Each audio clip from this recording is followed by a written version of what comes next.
तो आज मार्केट मिला जुला ही रहा है।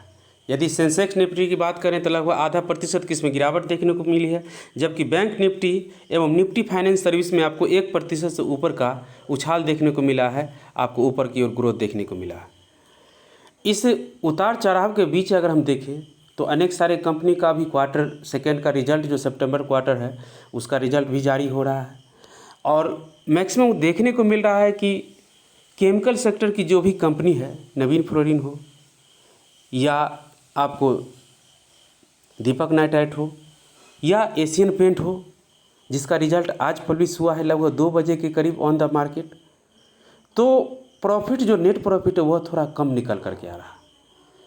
दूसरे कंपनी का तो और भी बात कुछ और है, लेकिन एशियन पेंट की यदि हम चर्चा करते हैं तो एशियन पेंट में देख रहे हैं कि इसमें आज लगभग 6 से 7% के करीब गिरावट जो है देखने को मिला है।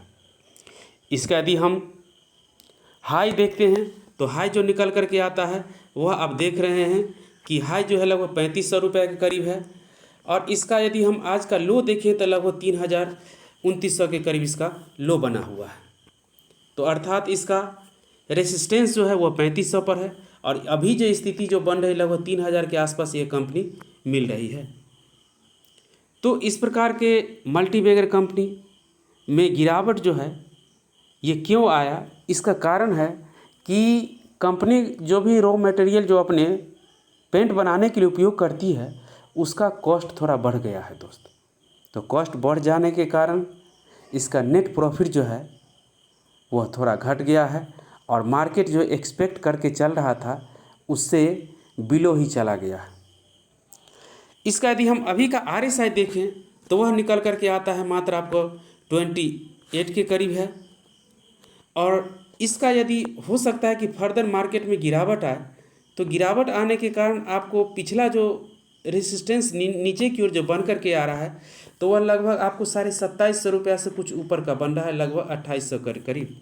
तो हो सकता है कल कुछ और गिरावट आ जाए तो आपको यह कंपनी लगभग 2800 पर मिले, तो लॉन्ग सपोर्ट माना जाएगा जो इसका निकल करके जा रहा है लगभग जनवरी का।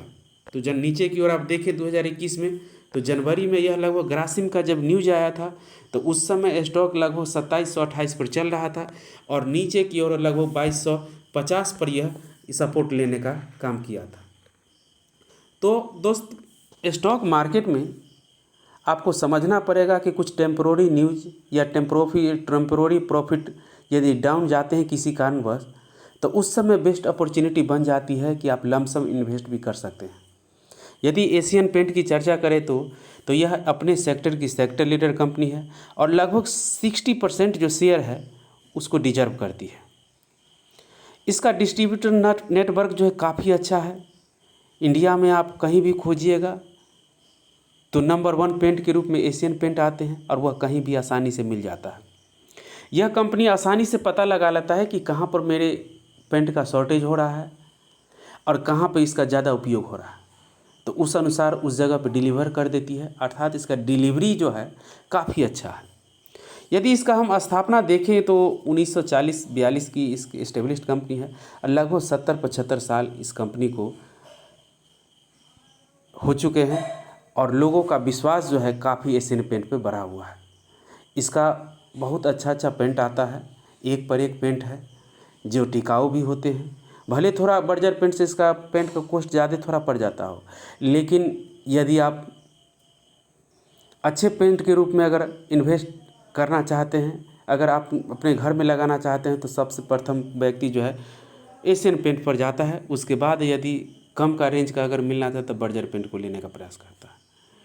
तो इस प्रकार का गिरावट जो है आपको इसके क्वार्टर रिजल्ट के कारण देखने को मिला है, जो मार्केट के एक्सपेक्टेशन के अनुसार नहीं रहा है। यदि इसका आज का स्थिति देखते हैं तो लगभग ये आपको 315 रुपये पर ट्रेड कर रही है, और इसका शुरुआत जो देखते हैं तो वह निकल कर के आता है कि यह कंपनी जो है लगभग 5% का आपको डाउन में स्थिति में मिल रहा है, डाउन चला गया है। लेकिन एक समय इसका ऐसा भी आया था जब यह कंपनी जो है नीचे की ओर बढ़ते बढ़ते लगभग 2948 रुपया पर भी यह चलाया था।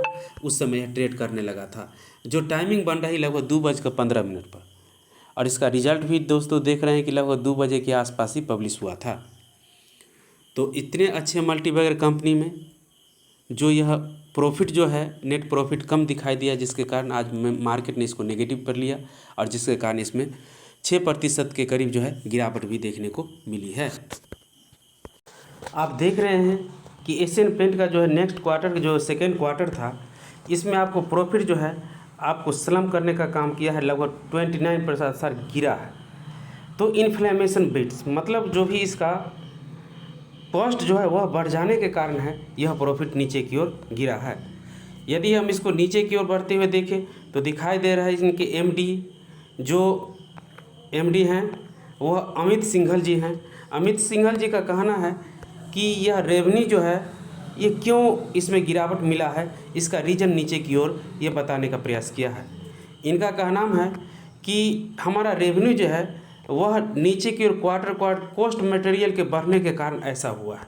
आप देख रहे हैं कि लिखा हुआ है कि कॉस्ट मटेरियल जो है यह बढ़ गया है और जिसके कारण जो है यह रेवेन्यू में आपको क्वार्टर जो है लगभग 72% जो है इसका कॉस्ट रेवेन्यू जो है वो आपको बढ़ गया है। जो मटेरियल का जो पहले यदि हम देखें तो वह दिखाई दे रहा है लगभग आपको जो 2646 करोड़ का जो भी था उसका एक्सपेंस होता था रॉ मटेरियल पे, जो इस क्वार्टर में जो 72% बढ़ करके लगभग 4570 करोड़ जो है वह मटेरियल कॉस्ट जो है इसका बढ़ गया है। इस प्रकार हम देखें तो इसके रेवेन्यू जो है इसके कारण घट गया है और इसके कारण ही इसको रेवेन्यू जो है आपको लॉसेज आपको देखने को मिला है। तो इस प्रकार आप देखें सारा स्थिति कि किस प्रकार जो है इसके मटेरियल कॉस्ट बढ़ जाने के कारण इस कंपनी में आपको नेट प्रॉफिट में आपको लगभग 30% की कमी देखने को मिल रहा है। तो इनका अमित सिंघल जी के जो इनके एमडी एंड सीईओ है उनका कहना है कि इस कमी को या इस जो रेवेन्यू को जो प्रॉफिट जो डाउन किया है इसको कारण जो भी है उसको मैं दूर करने का प्रयास करूँगा और कंपनी विचार कर सकती है कि अपने पेंट में जो इसका कॉस्ट है उसको ये बढ़ाए और कॉस्ट प्राइस बढ़ा करके ये अपने प्रॉफिट को ये आसानी से बढ़ा सकती है। तो इस प्रकार आप देख चुके हैं कि किस प्रकार जो है एशियन पेंट में आज 6 से 7% गिरावट भी लगभग देखने हो सकता है। कल मार्केट और जाए तो नीचे इसका सपोर्ट जो बन करके पहले मैं कह रहा हूँ कि 2750 रुपये का लॉन्ग रन का इसका सपोर्ट बना है। तो यदि आपको 2750 पर भी मिल जाए तो बहुत अच्छा बात है। और अभी भी आप यदि आप इन्वेस्ट नहीं किए हैं पेंट सेक्टर में और सेक्टर लीडर में करना चाहते हैं तो यह कंपनी अच्छा मौका प्रोवाइड कर रही है। हो सकता है कल यहाँ से भी मूव कर जाए। तो अच्छी कंपनी यदि गिरती है तो अच्छे ढंग से तुरंत उठ भी जाती है। यही मार्केट का मेन फंडा होता है दोस्तों। तो यदि आप मार्केट में आपको टिकना है तो अच्छी कंपनी में करेक्शन जब आए तब उसको लीजिए और जब उसको ग्रिड में चले जाए तो उसको इन्वेस्ट करने से या उसको ख़रीदने से आप बचिए। कैसे आप देख चुके हैं डी मार्ट में जब 6000 का लेवल दिखाने के करीब था तो आदमी खरीदने के लिए उतारू हो रहे थे, लेकिन प्रॉफिट बुकिंग के कारण यह कंपनी आज 4500 पर मिल रही। उसी प्रकार 6300-6400 का IRCTC का शेयर कैसे आज लगभग 4400-4300 पर मिल रहा है।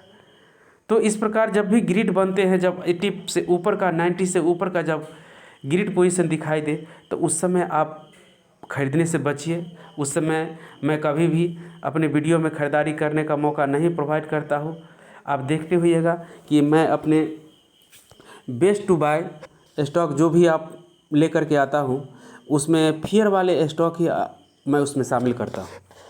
और इस प्रकार के जो भी फेयर वाले स्टॉक होते हैं उसमें यदि आप इन्वेस्ट करके चलिएगा तो आपको पोर्टफोलियो जो है आसानी से रेट में नहीं जाएंगे और जाएंगे भी तो जल्दी से ही ऊपर की ओर मूव कर जाएंगे। तो कंक्लूजन के लिए यही कहना चाहें कि ये अच्छी कंपनी है। आप इसमें यदि इन्वेस्ट करना चाहते हैं तो मौका प्रोवाइड कर रहा है। और यदि आपको पहले से कुछ 3500 के लेवल पर ख़रीदारी कर चुके हैं तो एवरेज कर लीजिए। अच्छा मौका है एवरेजिंग का। यह कंपनी लॉन्ग रन में अच्छा कमा सकती है क्योंकि यह सेक्टर लीडर कंपनी भी और 60% मार्केट शेयर भी अचीव करती है। तो आज के लिए इतना। यह वीडियो अच्छा लगा तो कृपया चैनल को सब्सक्राइब कर दे, लाइक कर दे, जिससे कि नए इन्फॉर्मेटिव वीडियो मैं आपके लिए ला सकूं। धन्यवाद।